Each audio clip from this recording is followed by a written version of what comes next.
በደንብ ገባኝ። በኃይሉ በጣም ካሰብኩት በላይ አረመኔና ጨካኝ የሆነ ሰው ነው። ቆይ እንዴት የገዛ ጓደኛውን ይገላል?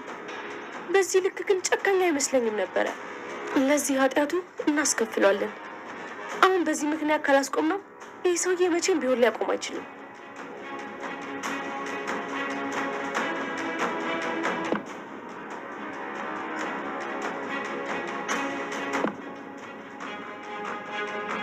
ለአንተም ለዳግምም አባት ፍትህ አሰራቸው። እውነት ለመናገር ቃልዬ እንደዚህ ተለውጣ በማየት በጣም ነው ደስ ያለኝ። ደግሞ ደግነት ስትሰራ ወይም መልካም ነገር ስትሰራ ደግሞ እንዴት እንደሚያምርባት ማለት ነው። በጣም ነው ደስ የሚልባት። ምክንያቱም ደግሞ ለሆነ ነገር ካለች ደግሞ ታደርገዋለች። ቁራት ነች። የምትፈልገውን ነገር ከማድረግ ወደ ኋላ ስለማትል ክፉ ሆና ራሱ ወዳት ነበር። አሁን ደግሞ ጥሩ ሰው ከሆነች በኋላ ይበልጥ ወደድኳት ማለት ነው። እዛ ደግሞ ሳሚና ዳግም ማለት ነው ወይኔ ሳሚና ዳግም ወይ ሳሚ ግን ሳሚዬ ግን ያው ምርጥዬ ነው። ግን ዳግም በጣም ነው የሚያናድደው ማለት ነው። ምናለው ብሌንን ቢተዋት፣ ምክንያቱም ሳሚ ነው ብሌንን መጠበቅ የሚችለው። ሳሚ ዳግም ግን ምንም ማድረግ አይችልም። ቀናተኛ፣ ልክ እሱ ደግሞ የእሱ ቅናት ደግሞ ከሴት የባሰ ቀናተኛ ሆኗልና በጣም ከመጠን በላይ የበዛ ቅናት ነው ዳግም ያለበት እና ለሳሚ ቢተዋት ብሌንን አሪፍ ነበረ።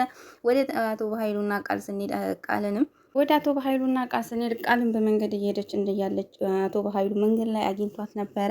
ቃልን በጣም ነበር የደነገጠችው። ምክንያቱም አቶ በኃይሉ ዞር ብሎ ወደኋላ ሲያስበው ወይዘሪት ፀሐይን ወይም የገነትን ጓደኛ ያስመለጠቻት ቃል ነበረች እና ያንን ለመበቀል ቃልን ሲፈልጋል ነበር። አሁን ደግሞ አጋጣሚውን አግኝቶ መንገድ ላይ አግኝቷታል።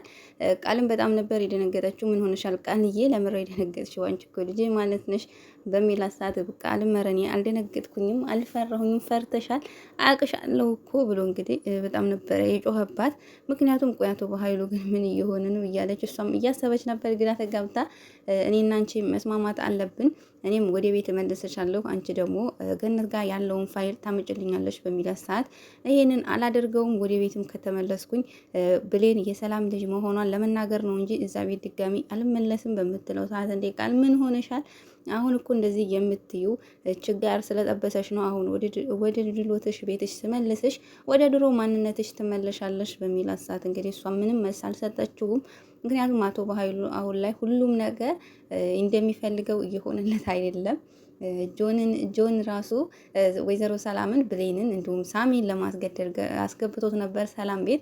ጆን ራሱ ምንም እየሰራ አይደለም። ሳሚ ራሱ እንዴ ይሄ ሳሚ እኮ የኔ ኩያ ነው እንዴት ነው ሲጀመር በዛን ሰዓት እናትና አባቴ ሊገል የነበረው።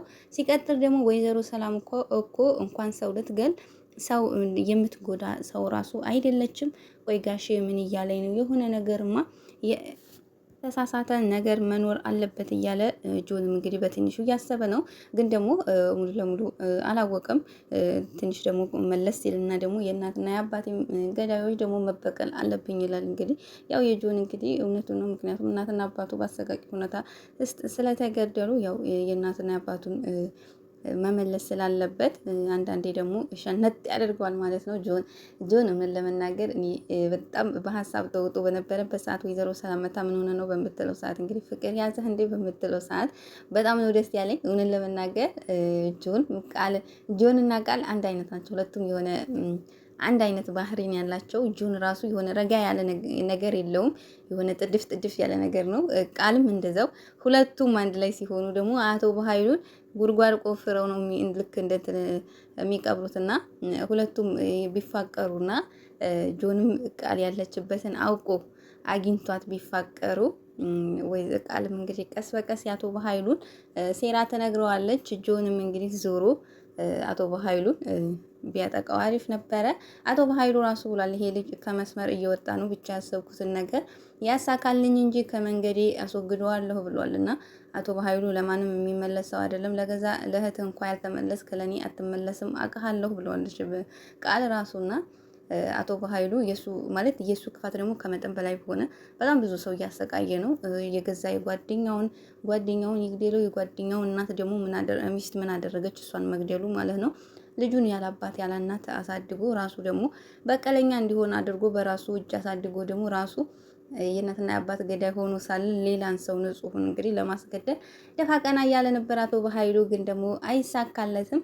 ወይዘሮ ገነትም ሰላም ደውላላት ነበረ። ሰላምን በጣም ይቅርታ አድርጊልኝ ወይዘሮ ገነት እኔ አጥፍቻለሁ በምትላት ሰዓት አንዳችን መሸነፍ ስላለብን ይቅርታ አድርጊልሻለሁ፣ ግን ደግሞ ምንም አላጠፋሽም ወይዘሮ ሰላም እባክሽ ልጄን አገናኝ ናፍቃኛለች በምትላት ሰዓት ብሌን አላልኩም ቃል ይቅርታ ቃልም ቤት አልነበረችም፣ ከወጣች ቆይታለች። ዳግም ጋር እኮ ነበር የወጣችው እዛ አልመጣችም ወይ በምትላት ሰዓት አላየኋትም፣ ወይኔ መንገድ ላይ ደግሞ እኮ በኃይሉ አግኝቷት እንዳይሆን እያለች ወይዘሮ ገነት በምትጨነቅ ሰዓት እንዴት ነው ታዲያ ወጣች ከቆየች እስካሁን ዝም ብለሽ እየተቀመጥሽው ገነት የሆነ ነገር አርጓት ኖሮ ወይኔ ልጄን እኔ ነኝ እኮ ልጄን አለማመን ያቃተኝና እኔ ነኝ ልጄን ለዚህ ሁሉ ያበቃዋት ልጄ ይቅርታ አድርጊልኝ እያለች ወይዘሮ ሰላም እያለቀሰች በነበረችበት ቃል መታለች። ወይዘሮ ሰላም አታስቢ ቃል መታለች በምትላት ሰዓት ወይዘሮ ሰላም ቃልን ለማናገር ፈልጋ ነበር፣ ቃል ግን አላናግራትም ብላለች። ወይዘሮ ሰላምም ብትሆን ፀሐይም ተቆጥተው እንድታናግራት አድርገው ነበረ፣ ግን ደግሞ ልጇን የማታምን እናት ልትሆን አትችልም። ስለዚህ እኔም እናት የለኝም ብላ እንግዲህ ስልኩን ዘግታባታለች። ምክንያቱም ለምንድን ነው ቃል እንደዚህ እያደረግሽው በምትላት ሰዓት መናገር ያለብኝ ነው ተናግሬ እየዘጋሁት ብላ እንግዲህ ወይዘሮ ገነትም መለወጧን ስላየች በጣም ነው ደስ ያላት። ወይዘሮ ፀሐይም ማለት ነው። ወይዘሮ ፀሐይም እንግዲህ በጣም ተደስታለች። ምን ሆነሽ ነው ልጄ ቆይተሻል እኮ በምትላት ሰዓት አዎ መንገድ ላይ በኃይሉን አግኝቼው ነበረ በምትላት ሰዓት ወይዘሮ ገነትን በጣም ነበር የደነገጠችው። እና ምን አደረገሽ ምን አለሽ በምትላት ሰዓት እኛ ጋር በጣም ትልቅ ነገር ስላለ ፈርቷል፣ ምንም ሊያደርገን አይችልም እሱ እኛ ጋር እስካለ ድረስ ያንን ነገር ደግሞ እንዲሰጠውና እንዲከዳችሁ እናንተን ጠየቀኝ፣ እኔ ግን እምቢ ያልኩት በምትላት ሰዓት ወይዘሮ ገነትን በጣም ተደስታ እሰይ ልጄ አሁን እንኳን እኛ ምንም ሊያደርገን አይችልም ብላ እንግዲህ ፋይሉን አሳይታችኋለች። ምክንያቱም የዳግም አባት ጓደኛውን የጆንን አባትና እናት መግደሉን ብዙ መረጃ አሰባስቦ አቶ በኃይሉ በንግድ ውስጥ የሆነ ወንጀል ሲሰራ ያንን ሲቃወም ነው እንግዲህ የዳግም አባትም የሞተ እንዲሁም የጆንና እናትና አባትም የተገደሉት አቶ በኃይሉ አስወገዳቸው። አቶ በኃይሉ ከገደላቸው በኋላ ሌላ ሰው ገደለ ብሎ አሳበበን። ልጅም ነበራቸው፣ ልጃቸው ግን የት እንዳለ አይታወቅም ብላ እንግዲህ ወይዘሮ ገነት ፋይሉን ለቃል በምትሰጣት ሰዓት ቃልዬም እንግዲህ ለአንተም እናትና አባት ለዳኒ አላልኩም ለዳግም እናትና አባትም ቢሆን ፍትህ አሰጣለሁ ብላ እንግዲህ ቃል ገብታለች። ለመናገር በጣም ነው ደስ ያለኝ። ቃልዬ እንግዲህ አሁን ይህን ሁሉ እውነት ካወቀች በኋላ እንዳትቀየር ወይም ደግሞ እዛ ወይዘሮ ሰላም ቤት ለመግባት ብቻ ብላ ጥሩ ሰው የሆነች እንዳይሆን ብቻ ማለት ነው። በዚሁ ከቀጠለችበት ያው የድራማውን ፍጻሜ እየደረሰ ይመስላል። ብሌንም እናቷን የምታገኝበት አቶ በኃይሉም ፍርዱን የሚያገኙበትና አቶ በኃይሉን ግን ጆን የሚገለው ይመስለኛል። ምክንያቱም በጥላቻ ሞልቶ ነው ጆንን ያሳደገው የእናትና የአባት ገዳዮች እያለ ራሱ ሳይነግረው ግን ደግሞ የገዛ እህቱንና ንጹሆችን ለማስገደል እንትን ስላለ ጆን ያወቀለታ ያለ ርህራሄ እዛው ጸጥ የሚያደርገው ይመስለኛል፣ እንደኔ ሀሳብ ማለት ነው። አደራ ድራማ እንግዲህ ለብዙዎቻችን ለስደተኞች በብዛት ደግሞ ልጅ ወልደን መተን ብዙ አመት 15 በቃ ልጆቻችን በሰላም እየኖሩ ነው። እናታቸው ማጥላቸው ተሰዳለች አክስታቸው ጋር። አያቶች እንኳን በጣም ጥሩ ናቸው፣ አክስቶችም ጥሩ ናቸው።